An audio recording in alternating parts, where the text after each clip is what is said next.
Hey everybody! It was almost 1 week ago that I found out that I was going to need to have umbilical hernia surgery. So I decided to make this video to show you how I planned and prepared for that, including how I did my meal prep. So if you're interested and you want to see that, come on inside and bring a friend.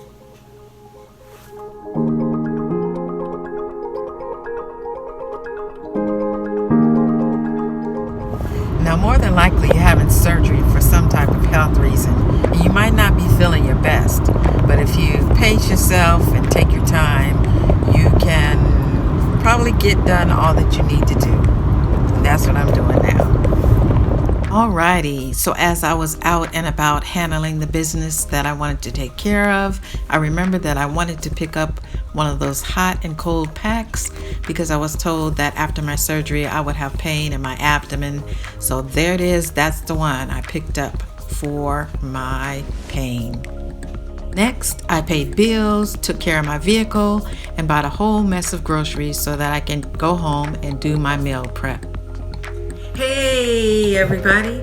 Welcome to my first episode of Cookin with Kathie. Now today I'm going to show you how I do meal prep, but it's going to be my accelerated version because I got surgery tomorrow, so I need to hurry up. So come on in and bring a friend.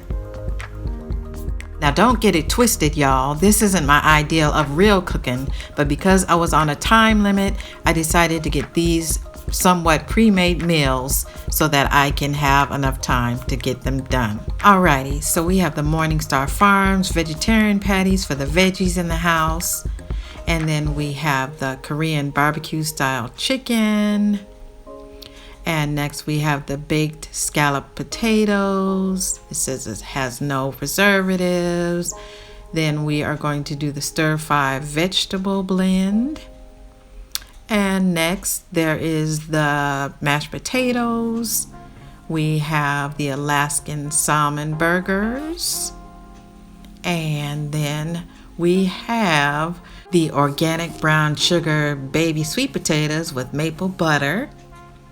And last but not least, we have our Italian style beef meatballs. Alrighty, so I'm going to start out with my Alaska salmon burgers. I'm going to use this pizza pan covered with foil, and then I'm going to go ahead and preheat my oven to 400.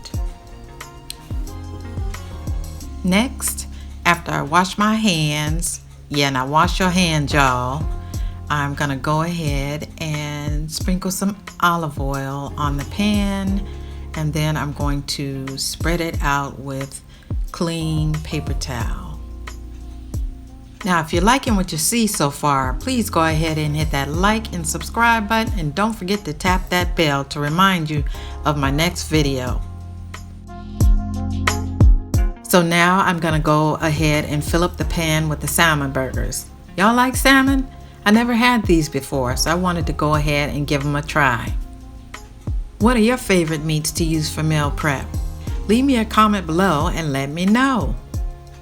Alrighty, so now that I got them all to fit in the pan pretty good, my oven has been preheated, it's ready, so I'm going to go ahead and pop them in the oven.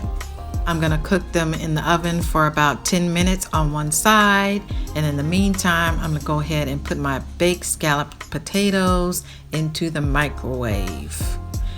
And then I'm going to cook them for about 7 minutes. Now I'm going to put my sausages on the baking sheet, and then I will go ahead and set those aside. I'm going to take my scalloped potatoes out of the microwave. As you can see, they're ready, and then I'm going to put my mashed potatoes in and cook them for about 4 minutes. My salmon burgers have been in for 10 minutes now, so I'm going to take those out so that I can flip them over and cook them on the other side. Just look at them. They're looking all good, just steaming and sizzling. Now I'm going to pop my veggie sausages into the oven. Alrighty, y'all. Now I'm gonna flip my salmon burgers so they can cook on the flip side as well. Now, if you're liking what you see, go ahead and click that like and subscribe button and hit that bell. Okay, so now that I got them all flipped, I'm gonna go ahead and pop them back in the oven, and I'm gonna cook them for another 10 minutes. And while I'm waiting for that, I'm gonna go ahead and get my mashed potatoes out because they are now ready. So I'm gonna go ahead and put those aside, and I'm gonna go ahead and put my meatballs, cover them up with paper towel, don't dirty up that microwave, and I'm gonna cook those next.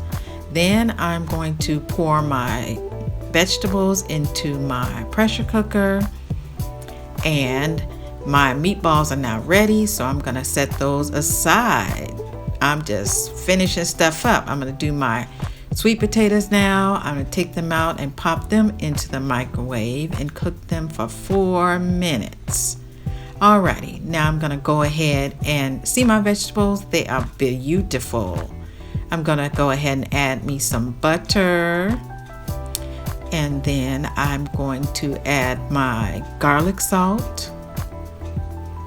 And I got this seasoning from my daughter. It is nutritional yeast seasoning, so I wanted to give that a try. I'll sprinkle a little bit of that in there, and last but not least, my little black pepper. And then I'll add 1 cup of water. Next, I'm gonna put it on the rice setting and the pressure cooker setting, and that will go for about 10 minutes. Alrighty, so next I'm gonna work with this Korean barbecue style chicken.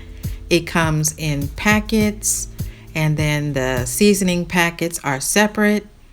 So I was supposed to squish the meat and help it separate before I open it, but I forgot to do it with the first one, but I did it here. So now it won't be as hard to separate the meat after it's out the package. Then you're supposed to drain out the liquid, which I already did, and now I am pouring the meat into the container to cook it. I have to chop it a little bit because I forgot to do that with the first packet. Then I put it in the microwave, cooked it for a few minutes, and now I am going to open the seasoning packets and pour that over the meat. After I do that, I'm going to mix it up some, and I will place it back in the microwave to cook it some more. Right? And don't forget the paper towel.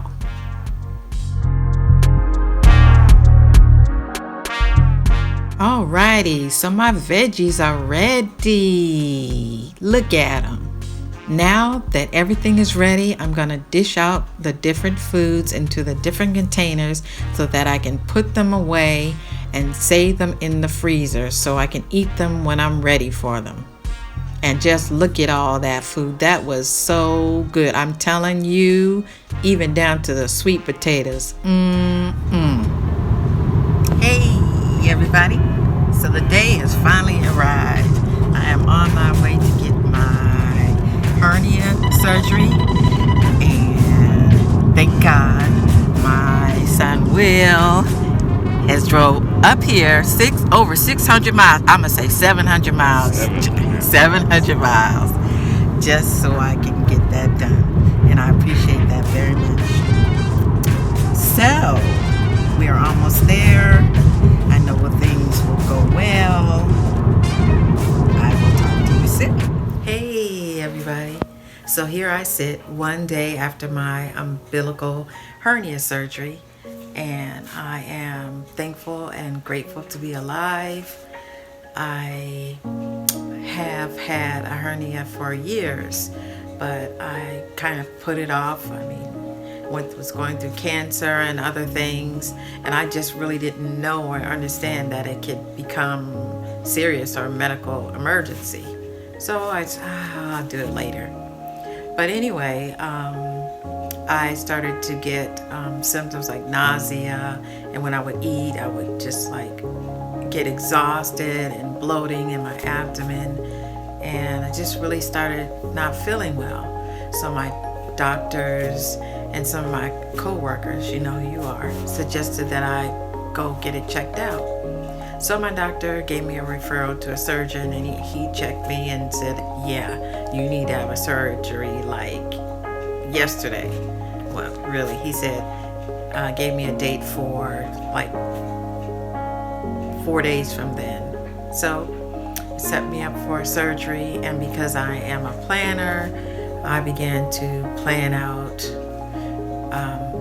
all the things that I thought I needed to get done ahead of time, because it was said that I could be out for 2 to 4 to 6 weeks.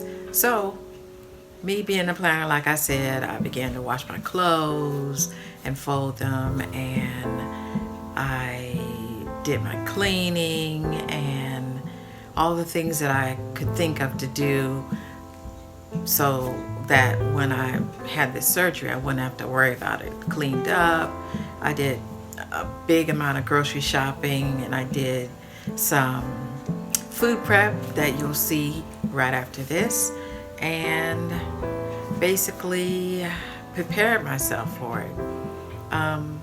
I guess I'm making this to tell you, if you have a umbilical hernia, or you know someone that does, you really should get it taken care of, because I was told that if it twisted and then it cut off my bowel movements and all, that it would become a medical emergency.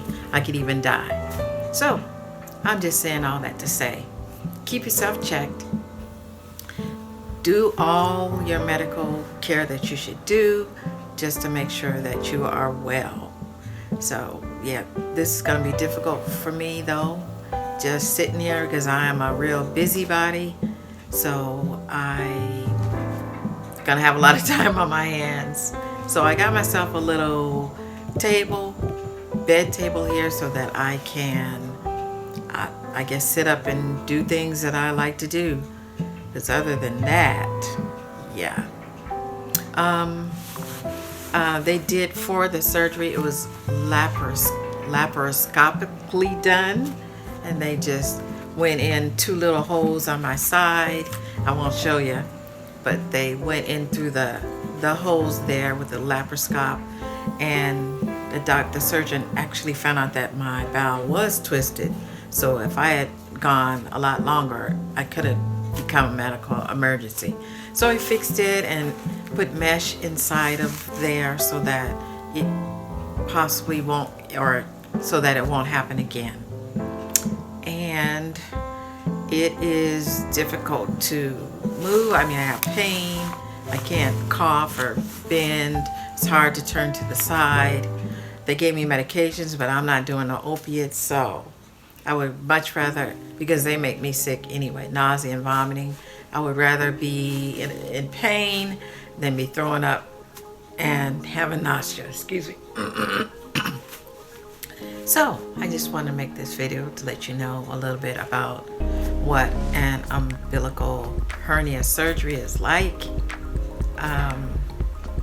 Yeah, I'm doing good, except for the fact that I can't do stuff, and my kids like say I can't do stuff. So here I sit. I hope that was helpful to you, and I will switch you and let you see my food prep, unless you saw it ahead of this. If not, you'll see it afterwards. All right, thank you checking in. Glad you decided to stop by. Talk to you later. Bye.